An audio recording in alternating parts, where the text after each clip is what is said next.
사랑과 평강과 감사라는 제목으로 하나님의 말씀 증거하도록 하겠습니다. 우리는 지금 계속 골로새 3장 말씀을 함께 나누고 있는데요. 3장 1절에서 2절 말씀을 통해 바울은 너희는 그리스도와 함께 다시 살리심을 받았으니 위의 것을 생각하고 땅의 것을 생각하지 말라라고 말씀을 하고는 이제 5절 이하에서 이걸 이제 좀 더 강조해서 이제 자세히 이제 말씀을 해주고 있는데요. 먼저 5절에서 12절까지 땅의 것을 생각하지 말라는 이 말씀과 연결해서 땅에 있는 지체, 곧 음란과 부정과 사욕과 악한 정욕과 탐심을 죽이고 또 분노와 노염과 악의와 비방과 부끄러운 말들을 벗어버리고 거짓말을 벗어버리라 라는 말씀을 이제 자세히 이제 하고 있습니다. 이게 우리 지난주 살펴봤던 말씀이죠. 이 말은 곧 무슨 말이냐면 우린 예수와 함께 죽었고 또 예수와 함께 다시 살리심을 받았기 때문에 이제 땅의 것을 생각하지 말아야 되고, 이렇게 땅의 것을 생각하지 않게 되면 우리는 자연스럽게 우리 삶 가운데 나타나게 될 이 땅에 있는 지체들을 죽이고 벗어버리는 이 삶, 이걸 잘 살라는 거예요. 이게 이제 우리가 지난주 살펴봤던 말씀입니다. 그러면 이제 위의 것을 생각하라는 이 말씀과 연결해서 그렇게 위의 것을 생각하게 되면 우리 삶에 자연스럽게 나타나게 되는 이 하늘의 것들을 입는 삶을 이제 잘 살라고 말씀을 하고 있습니다. 그게 이제 오늘 본문 말씀인 거예요. 12절 한번 보겠습니다. 그러므로 너희는 하나님이 택하사 거룩하고 사랑받는 자처럼 긍휼과 자비와 겸손과 온유와 오래 참음을 옷 입고, 앞에서 바울이 땅에 있는 지체를 죽이고 벗어버리라 라고 얘기하면서 5가지를 2번 반복해서 이제 얘기를 했는데, 여기서 이제 반대로 입어야 할 것들을 이제 5가지로 지금 말씀을 하고 있는 거예요. 이 5가지, 이건 다 하늘의 것들입니다. 위의 것들입니다. 그래서 아무에게나 다 이걸 입으라 라고 얘기를 하지 않고 누구에게 입으라고 얘기합니까? 하나님이 택하사 거룩하고 사랑받는 자가 된 너희들이 이것들을 입어라 라고 얘기를 하고 있는 거예요. 그러니까 이거는 하나님이 택하사 거룩하고 사랑받는 자가 된 자들만 이것들을 입을 수 있다는 거예요. 하나님이 택하신 자들. 하나님이 택하신 자들이 누굽니까? 우리예요. 우리 교회를 얘기하는 겁니다. 그래서 베드로전서 2장 9절에 보면 너희는 택하신 족속이요, 이렇게 얘기를 하고 있는 거예요. 너희는 택하신 족속이요, 왕같은 제사장이요, 거룩한 나라요, 소유된 백성이다, 이렇게 얘기를 하고 있는 거죠. 그러니까 하나님은 이스라엘을 택하셔서 당신의 백성을 삼아 주신 것처럼 또 우리도 하나님께서 택해 주셔서 하나님의 백성, 하나님의 자녀로 삼아 주셨다는 거예요. 이게 교회입니다. 그래서 성경에 자주 교회를 또 다른 말로 하나님이 택하신 자들, 이렇게 얘기를 하고 있는 거예요. 자주. 근데 하나님이 왜 우리를 택하셨을까요? 왜? 우리가 잘나서 우리를 택해 주셨을까요? 우리가 우리가 이뻐서? 아닙니다. 하나님 우리를 택하신 건 딱 한 가지 이유예요. 하나님 우리를 사랑하셔서. 일방적인 은혜, 일방적인 사랑 때문에 하나님 우리를 택해 주신 거예요. 그래서 하나님이 이스라엘을 택하신 이유를 신명기 7장 7절 8절에 이렇게 말씀하고 있습니다. 여호와께서 너희를 기뻐하시고 너희를 택하심은 너희가 다른 민족보다 수요가 많기 때문이 아니라 너희는 오히려 모든 민족 중에서 가장 작으니라. 여호와께서 다만 너희를 사랑하심으로 말미암아 너희를 택하셨다, 이렇게 말씀을 하고 있는 거예요. 사랑 때문에 우리를 택하신 거예요. 사랑. 영적인 이스라엘은 우리도 마찬가지입니다. 우리 교회도 하나님이 우리를 사랑하셔서 우리를 택해 주신 거예요. 그러니까 하나님이 일방적인 은혜로 우리를 택해 주신 거란 말이에요. 그러니까 우리는 절대 교만을 떨면 안 되는 거예요. 하나님이 나를 택해 주셨다고 건방을 떨면 안 되는 거예요.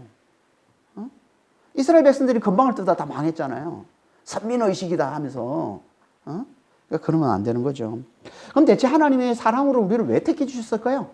그건요, 우리를 거룩한 자로 삼으시기 위해서. 거룩이 뭘까요? 거룩은 구별됨을 얘기하는 겁니다. 다시 말해서 우리를 세상 속에서 세상과 구별된 하나님의 뜻에 헌신된 자들로 삼기 위해서 하나님의 사랑으로 우리를 택해 주셨다는 거예요.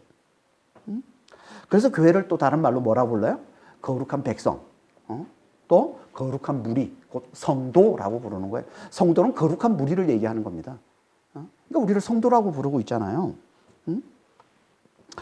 그럼 대체 우리가 언제 거룩해지는 걸까요? 우리가 예수를 믿을 때 거룩해지죠. 예수를 믿을 때.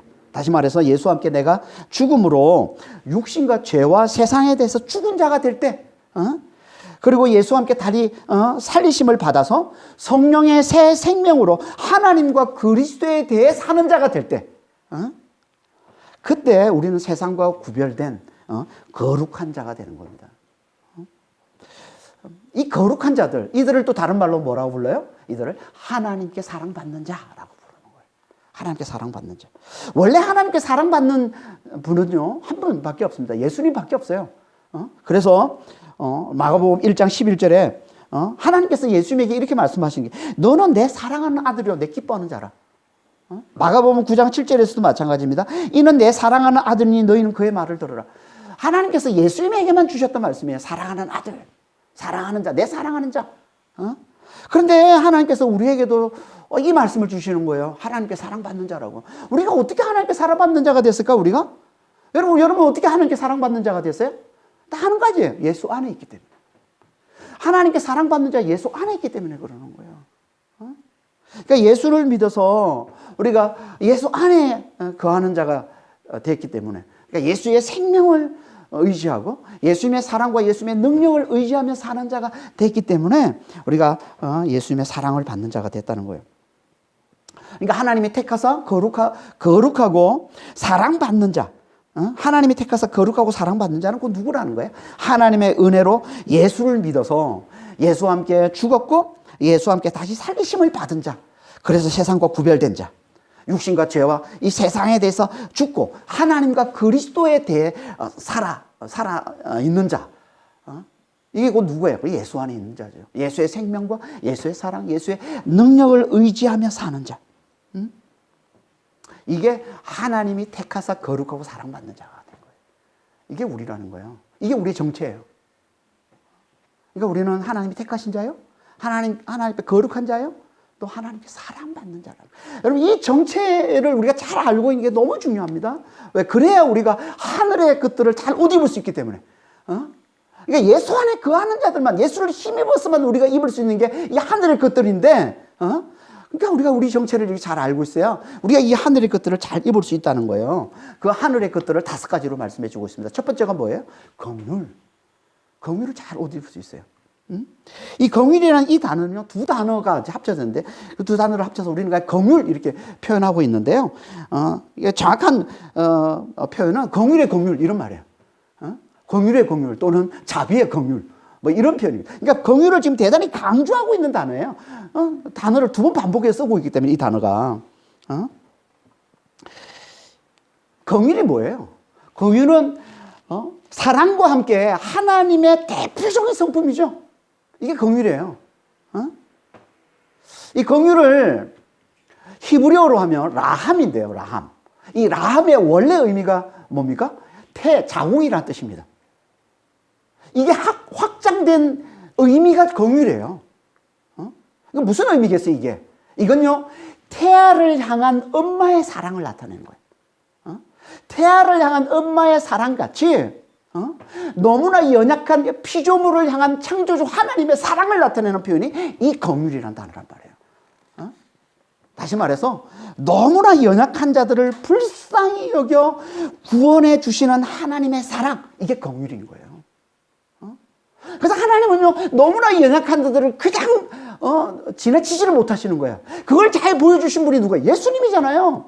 그러니까 예수님이 행하신 일들, 예수님이 공생애 동안 행하신 일들이 뭐예요? 예수님 중에 가장 많이 행하신 게 뭐예요? 긍휼을 구하는 자에게 아낌없이 긍휼을 베푸신 거예요. 그냥 지나치지를 못해요. 너무나 연약한 자들을 보면 그냥 지나치지를 못하잖아요. 그게 마가복음 1장에서 문둥병자야. 문둥병자 긍휼히 여기셔서 불쌍히 여기셔서 하니까 고쳐주시는 것이고, 또 마태복음 15장에 가나안 수로보니게 여인, 그리고 누가복음 17장에 나오는 10명의 문둥병자들, 그리고 마태복음 19장에 나오는 소경 바디메오, 다 예수님 앞에 나와서 예수님이 지나가는 걸 보고서 큰 소리로 불쌍히 여겨달라고 긍휼히 여겨달라고 하니까 예수님이 가던 길을 멈추고, 아무리 바쁜 길을 가더라도, 아무리 급한 길을 가더라도 가던 길을 멈추고 그들을 다 고쳐주신 거예요. 그러니까 예수님께서 하나님의 긍휼을 보여주시는 사역을 가장 많이 행하신 거예요, 예수님은. 그런데 이제 우리에게도 이 긍휼로 옷 입으라고 말씀하고 있는 거예요. 예수님처럼 연약한 자들을 보면 그냥 넘어가지 말고 불쌍히 여겨 그들을 구원하는 사랑을 잘 베풀라라고 말씀을 하고 있는 거예요. 왜 우리에게 이걸 옷 입으라고 말씀하는 걸까요? 그건요, 이제 우리가 예수와 함께 다시 살리심을 받은 새 사람이 됐기 때문에 그런 거예요. 이제 예수의 생명과 예수의 사랑과 예수의 능력을 의지하며 사는 자가 됐기 때문에 그런 거예요. 그런 우리에게 이제 너희도 긍휼을 옷 입어라. 어떻게 우리가 이 긍휼로 옷을 잘 입을 수 있습니까? 어떻게요? 그건 당연히 우리가 예수의 생명과 사랑과 능력을 잘 의지하고 누릴 때, 정확하게 하면 우리가 예수의 생명과 사랑과 능력을 잘 의지하고 잘 누릴 때, 그때 우리 안에 예수님께서 그 생명, 그 사랑, 그 능력을 흘러보내셔서 나타내시는 게 이게 긍휼이라는 거예요. 연약한 자들을 불쌍히 여겨 구원해 주시는 긍휼이라는 겁니다. 그러니까 이 긍휼이 우리에게 잘 흘러나오는 거예요. 우리가 예수님의 그 생명과 그 사랑과 능력을 우리가 잘 의지하고 그래서 잘 누릴 때 자연스럽게 우리에게서 흘러나오는 게 이 긍휼이라는 거예요. 이게 긍휼의 옷을 입는 겁니다. 두 번째 자비도 마찬가지입니다. 이 자비라는 이 말은요, 친절 또는 선함 이런 뜻이에요. 친절함, 선함을 말하는 건데요. 긍휼의 좀 더 넓은 개념으로 보시면 됩니다.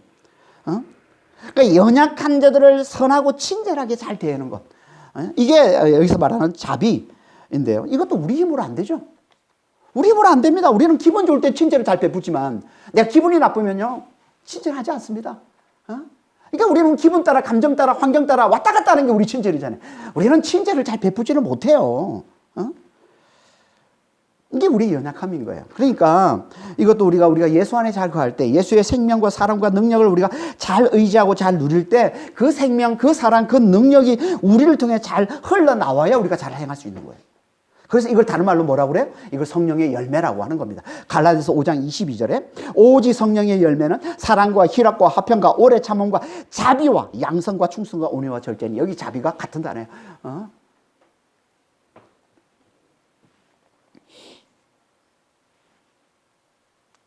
이렇게 하나님의 긍휼과 자비로 우리가 옷을 잘 입으려면 또 뭐가 있어야 될까요? 나를 잘 내려놓는 겸손과 온유가 있어야 되는 거예요. 그래서 세 번째가 겸손입니다.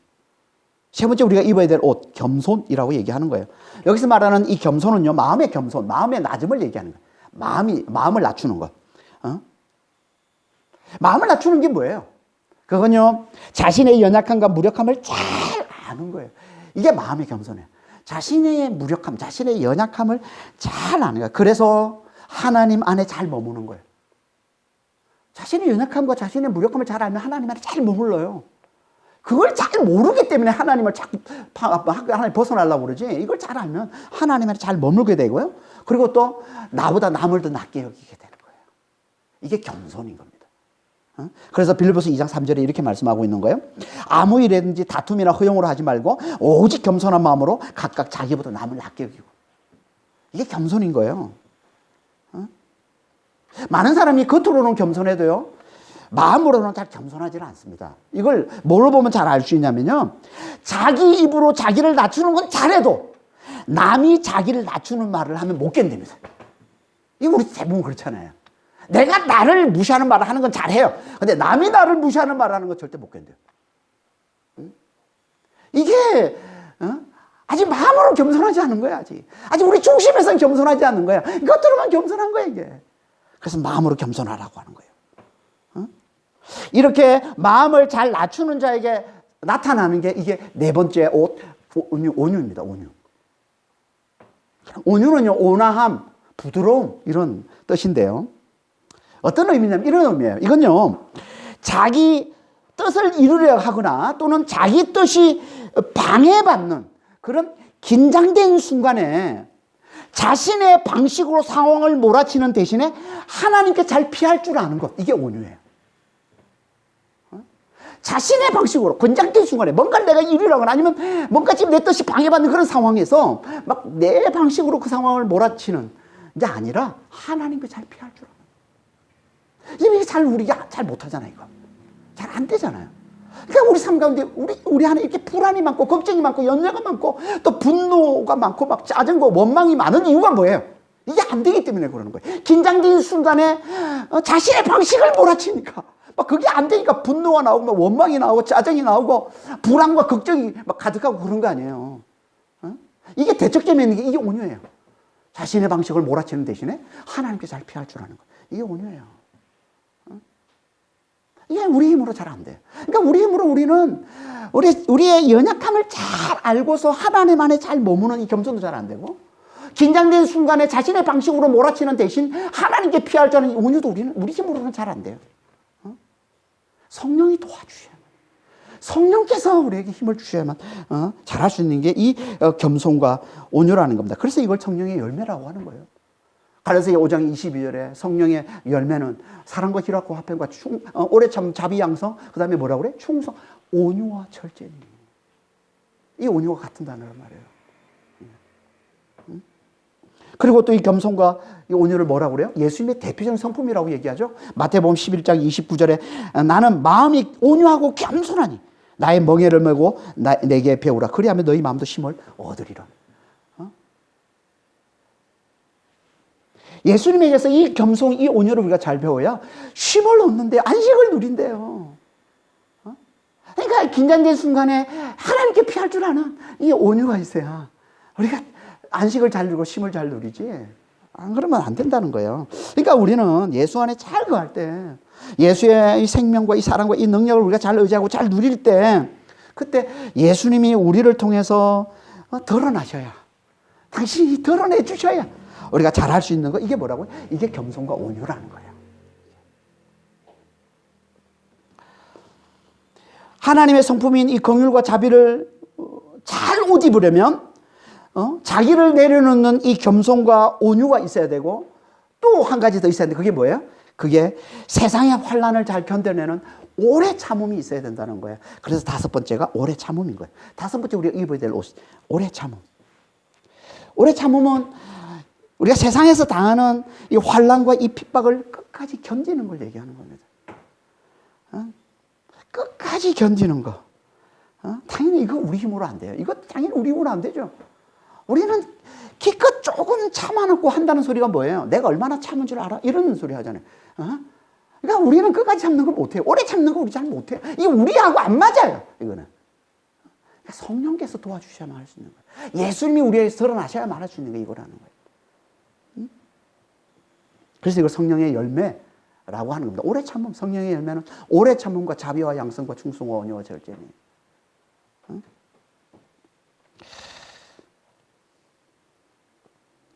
그러니까 이 다섯 가지는 다 똑같이 우리가 예수 안에 잘 거할 때, 예수의 이 생명과 이 사랑과 능력을 우리가 잘 의지하고 누릴 때 성령께서 우리를 통해 드러내 주시는 것들이라는 거예요. 이 다섯 가지. 그래서 하나님이 택하사 거룩하고 사랑받는 자처럼 이것들을 입어라라고 얘기하는 거예요. 그러니까 하나님이 택하사 거룩하고 사랑받는 자가 돼야만 이것들을 입을 수 있다는 거예요. 하나님의 은혜로 예수를 믿어서 우리가 그 안에서 예수와 함께 이 세상에 대해 죽었고 이제 다시 살리심을 받아서 하나님과 예수에 대해 사는 자가 됐기 때문에 그래서 예수의 생명과 그 사랑과 그 능력을 우리가 잘 누리면서 우리를 위해서 죽으시고 부활하셔서 하늘을 오르서 하늘과 땅을 다스리시는 만왕의 왕이 되신 예수님의 그 생명과 그 사랑과 그 능력을 의지해서 그걸 잘 누리면서 이 생명, 이 사랑, 이 능력을 세상에 잘 드러내는 삶을 사는 것.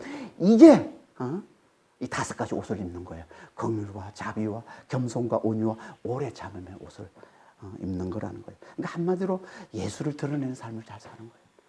내가 예수를 잘 누릴 때, 예수님의 그 생명을, 예수님의 그 사랑, 그 능력을 우리가 잘 누릴 때, 우리를 통해서 예수님이 잘 드러나는 삶을 사는 것. 이게 이 다섯 가지 옷을 입는 거예요. 그러니까 먼저 우리는 정말 예수님을 잘 누려요. 우리를 죽으시고 부활하셔서 하늘에 오르셔서 하늘과 땅을 다스리시는 만왕의 왕이 되신, 그래서 지금도 우리를 다스리시는, 지금도 우리와 함께 하시는 그 예수님, 그분이 끊임없이 우리에게 당신의 그 영원한 사랑을 흘려 보내고 있는데, 우리에게 당신의 그 부활의 그 놀라운 능력을 우리에게 흘려 보내고 계시는데, 지금도 여기 지금 우리와 함께 하시면서 세상 끝날까지 우리와 함께 하신다면서 예수님이. 우리 이걸 계속 그 영원한 사랑, 십자가의 영원한 사랑과 부활의 그 놀라운 능력을 지금도 우리에게 계속 흘려보내고 계신데, 우리가 이걸 잘 받아서 이걸 잘 의지하고 잘 누릴 때 우리를 통해서 예수님께서 다른 사람들에게 흘려보내게 되는 거예요. 이게 이 5가지 옷이라는 거예요. 그러니까 정말 우리는 예수를 잘 누리는 자가 돼야 돼. 지금 우리와 함께 하시는 그 예수님을 잘 힘입어 사는 자가 돼야 돼. 그리고는 이제 앞에서 말한 이 오래 참음에 대해서 좀 더 강조해서, 이제 사람을 대상으로 좀 더 강조해서 다시 한번 말씀을 해주는데, 그게 13절 말씀이에요. 13절 한번 보겠습니다. 누가 누구에게 불만이 있거든 서로 용납하여 피차 용서하되 주께서 너희를 용서하신 것 같이 너희도 그리하고. 여기 용납하다는 이 단어, 이게 참다라는 단어, 참다라는 뜻입니다. 이것도. 그러니까 이 말은 누가 누구에게 비난하고 불평하는 일이 있거든, 정죄할 일이 있거든, 서로 참아주고 용서하라는 거예요. 서로 참아주고 용서하라. 이게 우리가 오래 참음의 옷을 입을 때 함께 나타나야 될 삶이라는 거예요. 여러분, 우리가 세상에서 당하는 환난의 대부분은 뭐예요? 사람과의 관계 때문에 생기는 거잖아요. 나와 맞지 않는 사람과 함께하는 이게 얼마나 힘듭니까? 대부분 사람들이 직장 다니다가 잘 다니다가 그만두는 이유가 뭐예요? 가장 큰 이유는 뭐예요? 사람이 안 맞아서 그런 거죠. 모든 관계가 다 마찬가지입니다. 우리를 가장 힘들게 하는 게 사람인데요.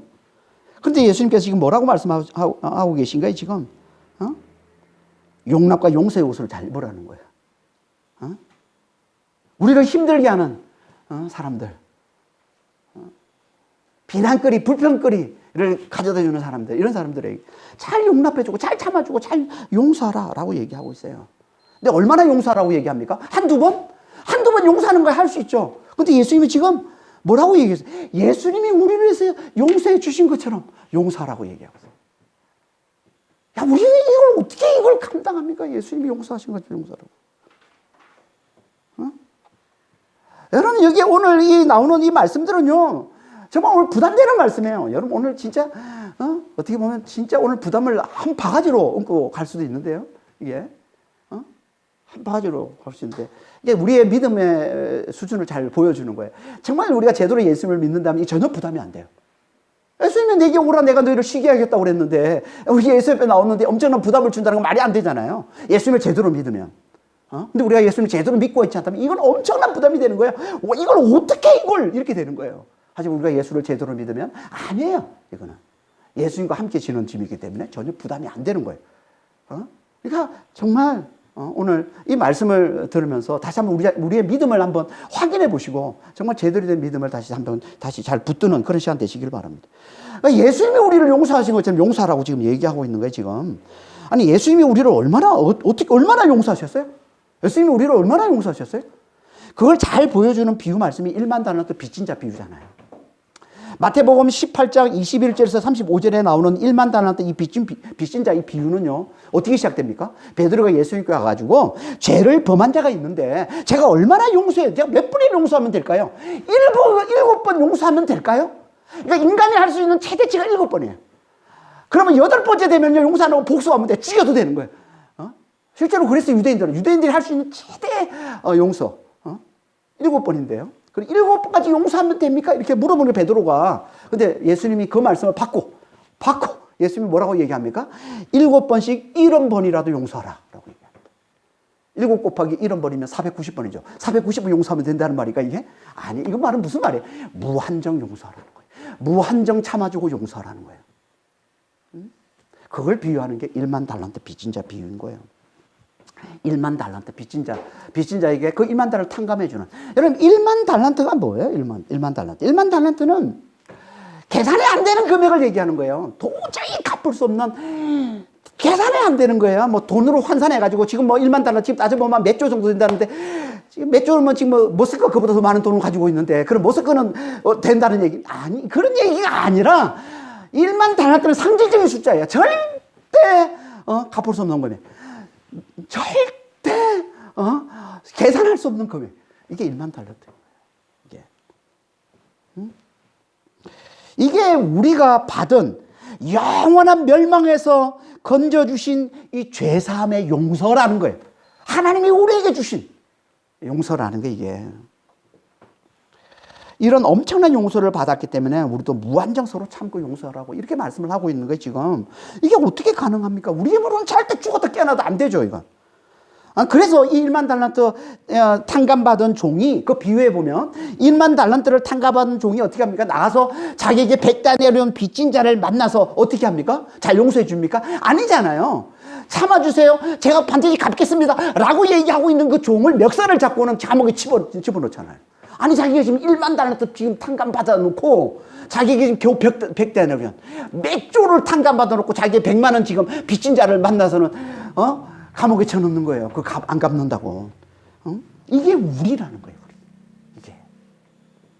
우리는 절대 이 용서를 내놓을 수 없다는 거예요. 우리는 죽었다 깨어나도 안 된다는 거죠. 누구만 이 용서를 내놓을 수 있다고? 예수님만 이 용서를 내놓을 수, 하나님만 이 용서를 내놓을 수 있다는 거예요. 그러니까 우리가 이 용서를 잘 누려야만 우리를 통해서 예수님이, 하나님이, 성령님이 이 용서가 나타나게 해 주신다는 거죠.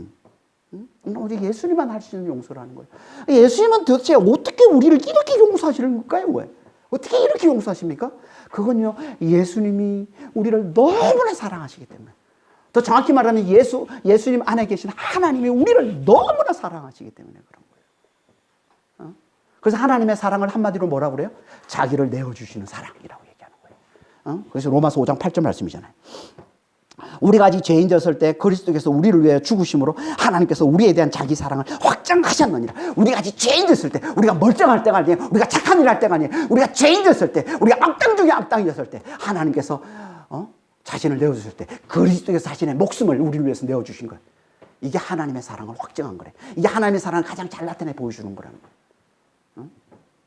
이게 하나님께서 우리를 용서하신 용서의 사랑이라는 게, 이 엄청난 사랑을, 이 엄청난 용서를 너희가 받았기 때문에 너희도 그렇게 용서하라는 거예요. 너희도 그렇게 용서하라는 거예요.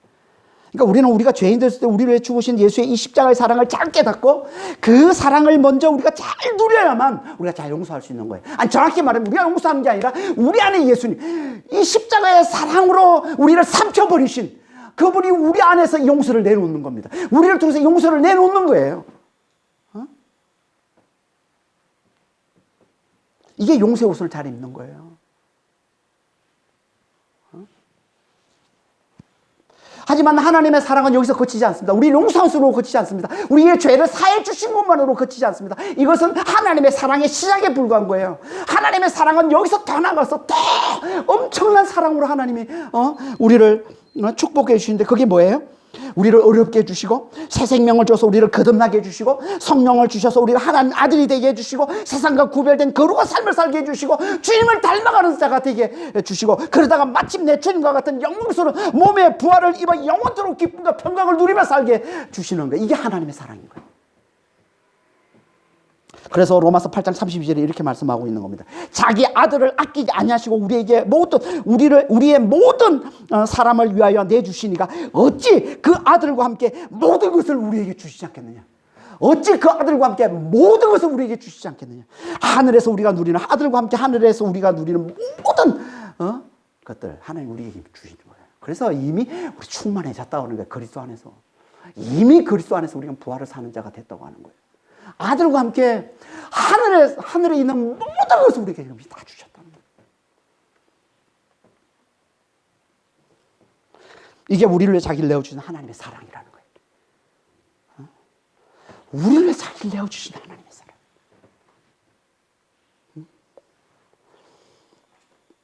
그리고 하나님은 이 사랑이 우리를 통해서 드러나기를 원하세요. 우리를 통해서 하나님의 이 사랑을 이 세상에 흘려주기를 원하세요. 그걸 말씀하고 있는 게 14절 말씀입니다. 14절 보겠습니다. 이 모든 것 위에 사랑을 더하라. 이는 온전하게 매는 띠니라. 이 모든 것은 앞에서 얘기한 6가지죠. 긍휼, 자비, 겸손, 온유, 오래 참음, 그리고 용서. 6가지. 그리고 그 위에 7번째가 사랑이에요. 마지막 7번째 사랑이에요. 사랑을 더하라. 그래야 온전해진다는 거예요. 사랑을 옷 입어야 온전해진다는 거예요. 그래서 온전하게 매는 띠라고 얘기하는 겁니다. 온전하게 매는 띠, 정확한 문자적인 해석은 온전함의 띠 이런 뜻이에요. 온전함에게 이르게 하는 띠라는 거예요. 이 사랑이 온전함에게 이르게 하는 띠.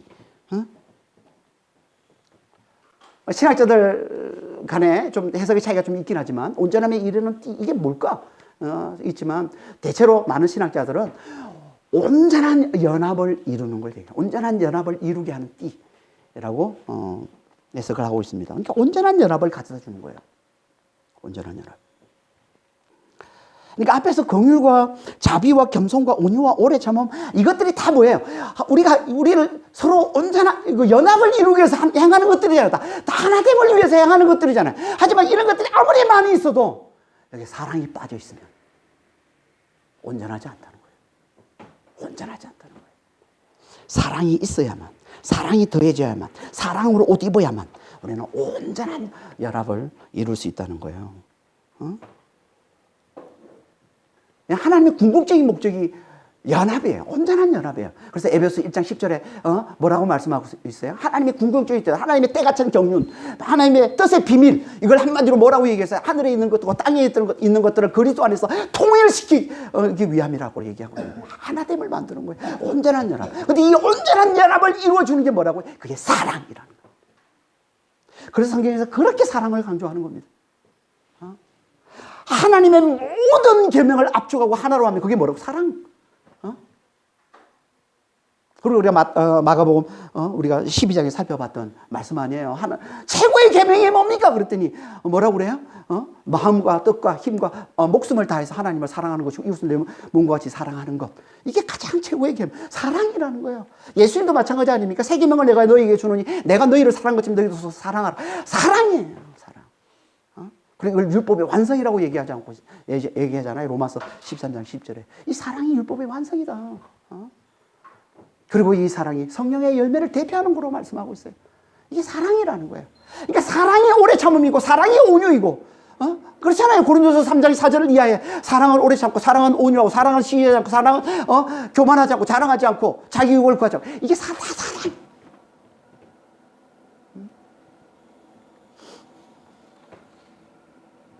오죽하면 하나님을 사랑이라고 하겠어요. 요한일서 4장 16절 말씀. 하나님 사랑이라. 그러니까 하나님 대심의 핵심 이게 사랑이라. 그러니까 우리가 하나님을 믿는다고 해도 이 사랑을 모르면 하나님의 사랑을 모르면 우리 하나님을 제대로 모르는 거야 아직. 제대로 모르는 거야. 이 사랑이 뭐라고요? 하나님의 이 사랑이 뭐라고요? 자기를 내어주시는 거예요. 우리가 심지어 죄인이었을 때조차 하나님께서 자기를 아끼지 않고 내어주시는 거예요. 자기 아들을 아끼지 않고 내어주시는 거예요. 이게 사랑이라. 이게 하나님의 사랑. 그러니까 우리가 아무리 하나님을 많이 알고 하나님을 오래 믿고 해도 이 하나님의 이 사랑을 모르면 자기를 내어주시는 이 사랑을 모르면 하늘을 우리에게 가져주시는 이 사랑을 모르면 당신의 모든 걸 우리에게 내어주시는 이 사랑을 모르면 우리는 하나님을 잘 모르는 거예요. 아직 하나님 사랑을 잘 모르는 거예요. 정말 하나님의 사랑을 잘 깨닫는 자 되시길 바랍니다.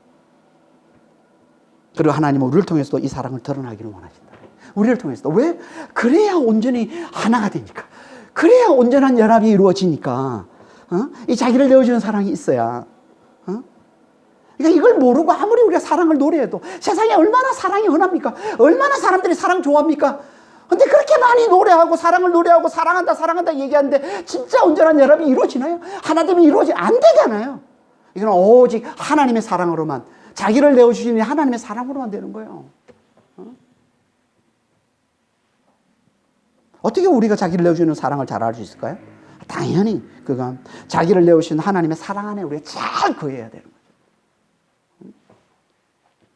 자기를 내어주시는 하나님의 사랑 안에 죄인들 때 우리를 용서해 주는 그 사랑 안에 그래서 우리가 우리가 누리게 된 이 부활과 영생을 우리가 잘 누리는 자가 돼야 거기서 나오는 영원한 자유와 기쁨과 평강과 안식을 우리가 잘 누리는 자가 돼야 지금도 끊임없이 하나님께서 우리와 함께 하시면서 세상 끝날까지 우리와 함께 하시면서 만물 하늘과 땅을 다스리는 그분께서 우리에게 계속 쏟아내 주시는 이 사랑과 이 능력을 우리가 잘 힘입는 자가 돼요. 그래서 거기서 나오는 이 자유와 이 기쁨, 이 평강, 이 안식을 우리가 좀 잘 누리는 자가 돼야 성령 안에서. 이게 하나님 나라라면서요. 로마서 14장 17절에. 이게 하나님 나라예요. 하나님 나라는 먹는 거 마시는 게 아니라 세상 사람들은 잘 먹고 잘 사는 게 천국인 줄 알고 하나님 나라인 줄 아는데 아니라 그러잖아요. 하나님 나라는 뭐라고요? 오직 성령 안에 있는 의와 기쁨과 평강이라고 그러잖아요. 이 하나님 나라란 말이에요, 이게. 이걸 잘 누리는 자가 돼야, 그래야 우리도 자기를 내어주는 사랑을 잘 할 수 있다는, 아니 정확히 말하면 예수님이 우리를 통해서 자기를 내어주는 사랑을 잘 드러낼 수 있다는 거예요.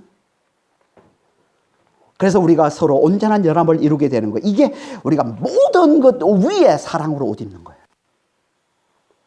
그래서 사랑으로 옷 입으라 하고는 15절에 이렇게 말씀하고 있습니다. 15절 앞부분입니다. 그리스도의 평강이 너희 마음을 주장하게 하라. 너희는 평강을 위하여 한 몸으로 부르심을 받았나니. 그러니까 사랑으로 옷 입으려면 어떻게 해야 되는지를 말씀하고 있는 거예요, 지금. 어떻게 해야 된다고 얘기하고 있어요? 그리스도의 평강이 우리의 마음을 주장해야 된다는 거예요. 그리스도의 평강이 뭐예요? 여러분, 그리스도께서 우리에게 가지고 주신 평강, 세상이 도저히 빼앗을 수 없는, 세상이 흉내낼 수 없고 빼앗을 수 없는, 영원히 우리와 함께 하시는 이 그리스도의 평강, 이게 뭐예요? 당연히 이건 그리스도께서 자기를 내어주신 이 십자가의 이 영원한 사랑으로 우리에게 가져다 주신 이 부활과 영생에서 나오는 자유와 기쁨과 평강을 얘기하는 겁니다. 이 평강이 우리의 마음을 지배해야, 이 평강이 우리의 마음을 다스려야 우리도 자기를 내어주는 사랑으로 잘 옷 입을 수 있다는 거예요.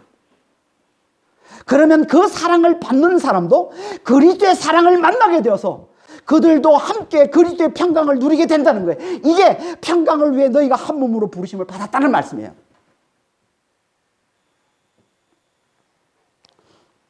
그러니까 이건 앞에서 말한 사랑이 온전하게 매는 띠라는 말씀을 좀 더 자세히 풀어서 설명하고 있는 거예요, 지금.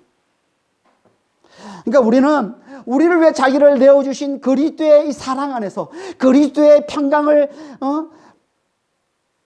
잘 누려야 자기를 내어주는 사랑을 잘 하게 되고, 이렇게 자기를 내어주는 사랑을 잘 하게 될 때 서로를 그리스도의 평강을 누리게 하는 온전한 연합을 잘 이루게 된다는 겁니다. 이게 사랑과 평강의 관계예요. 사랑과 평강의 관계예요. 그러니까 하나님이, 예수님께서 우리를 사랑해서 그 십자가의 사랑을 우리가 잘 알고, 그 십자가의 사랑에서 우리가 주신 그 영생에서 흘러나오는 그 평강을 우리가 잘 누릴 때 우리를 통해서 그리스도 사랑이 잘 드러나게 되고, 그리고 다른 사람들을 또 살리는, 그들도 그리스도의 부활 안에서 그 평강을 누리는 삶을 잘 살게 되고, 이게 온전한 연합을 가져다 주는 거라는 거예요. 이게 사랑과 평강의 관계예요.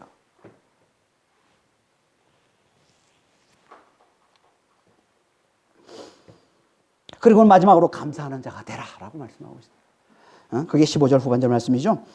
너희는 또한 감사하는 자가 되라. 고로새서 바울은 특히 감사를 강조하고 있는데요. 앞에서 두 차례 1장 10절에 12절, 이건 기도에, 바울의 기도잖아요. 고로새 교회를 위한 기도할 때 마지막 기도가 감사였고, 그리고 2장 6절에 7절도 이 본론 이 전체 다룰 내용을 압축해서 두 구절로 말씀하는데, 그때도 마지막 권면이 감사였거든요.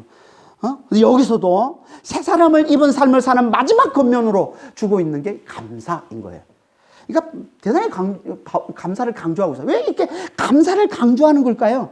그건요, 이게 하나님을 제대로 믿는 자가 보여주는 가장 적극적인 믿음이기 때문에, 하나님이 가장 기뻐하시는 가장 적극적인 믿음이기 때문에. 그러니까 우리가 하나님을 제대로 믿는다면, 우리가 예수님과 함께 죽었고 예수님과 다시 살리심을 받은 자라는 걸, 만왕의 왕이 되신 그분이 우리의 생명이 되신다는 걸, 우리가 그분 안에서 그분의 생명과 그분의 사랑과 그분의 능력을 누리며 사는 자가 됐다는 걸.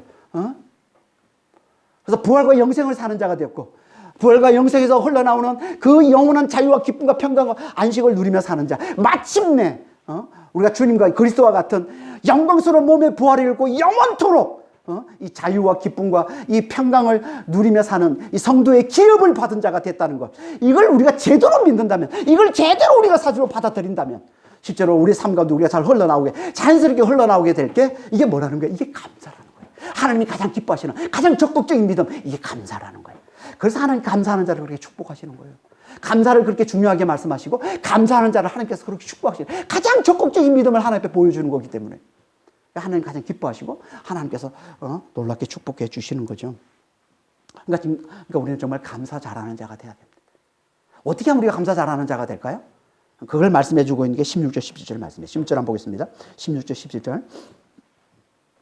그리스도의 말씀이 너희 속에 풍성히 거하여 모든 지혜로 피차 가르치며 권면하고 시와 찬송과 신령한 노래를 부르며 감사하는 마음으로 하나님을 찬송하고 또 무엇을 하든지 말이나 일이나 다 주 예수의 이름으로 하고 그를 힘입어 하나님 아버지께 감사하라. 어떻게 우리가 감사를 잘할 수 있다고 그래요? 우리 속에 하나님의 말씀, 그리스도의 말씀이 풍성히 거해야. 그러니까 말씀 안에 잘 거해야 되는 거예요. 여러분, 말씀 안에 잘 거하는 거는요, 내가 이렇게 말씀을 많이 듣고 말씀 읽고 뭐 많이 보고 그게 말씀 안에 잘 거하는 게 아니에요. 내가 열심히 성경책만 맨날 붙들고 다닌다고 해서 말씀 안에 잘 거하는 게 아니에요. 말씀 안에 잘 거한다는 건요, 말씀이 내 속에 들어와서 풍성히 거하는 거예요.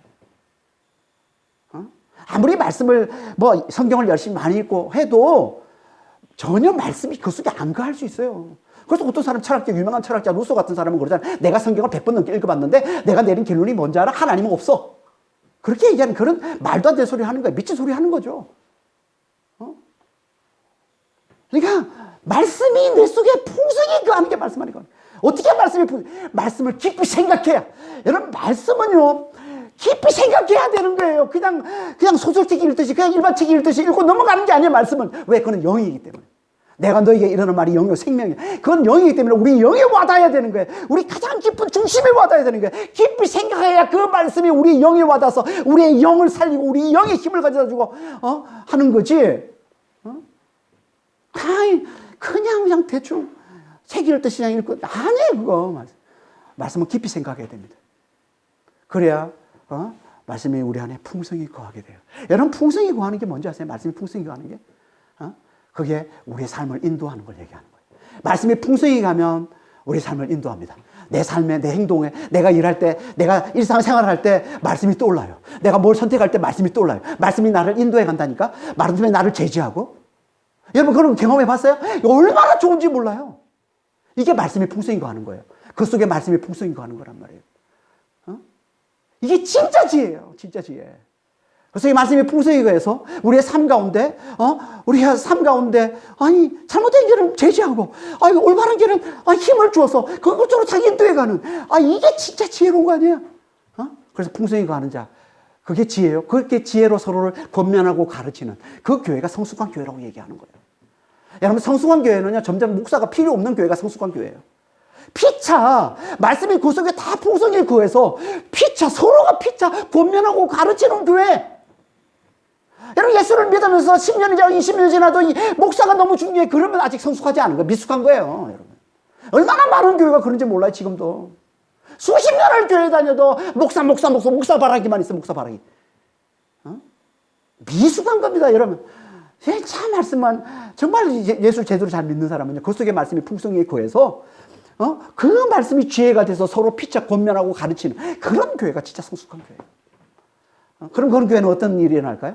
당연히, 그리스도의 말씀, 곧 십자가의 그 사랑과 부활의 그 능력의 그 복음을 서로 잘 알면서, 그렇게 서로 흘러가게 되면 자연스럽게 흘러 넘치는 게 시와 신령한 노래와 찬송으로 그리스도를 높이게 되고 그 그리스도로 말미암아 하나님께 감사하는 찬송이 흘러나오는 거예요. 모일 때마다 그렇게 하나님을 찬송하게 되고 흩어져서도 일상 속에서 무슨 일을 하든지 그리스도를 힘입어서 그리스도의 사랑과 그리스도의 능력을 힘입어서 살게 되고 그 그리스도로 말미암아 하나님께 감사하는 삶을 잘 살게 된다는 거예요. 이게 그 속에 말씀이 풍성히 거하는 이게 일어나는 일들인 겁니다. 그러니까 정말 우리는 그리스도의 사랑을 잘 알고 그리스도의 그 평강을 잘 누리면서 그 사랑을 잘 흘려주는 삶을 살고 그러면서 또 감사가 풍성한 삶을 잘 살려면 어떻게 된다고요? 말씀 안에 잘 거예요. 우리 속에 말씀이 풍성히 잘 거하는 자가 돼요. 그래서 이렇게 우리가 열심히 말씀 앞에 나와서 말씀을 듣고 말씀을 배우는 거 아닙니까? 말씀이 여러분들을 움직이도록 해야 돼요. 자꾸 아직도 내가 말씀을 내가 움직이려고 하면 안 돼요. 말씀이 우리를 움직여야 돼요. 이게 풍성히 거하는 거예요. 제발 말씀이 여러분을 다스리도록 하시길 바랍니다. 그러면 우리는 그리스도의 사랑과 평강을 잘 누리게 되고요.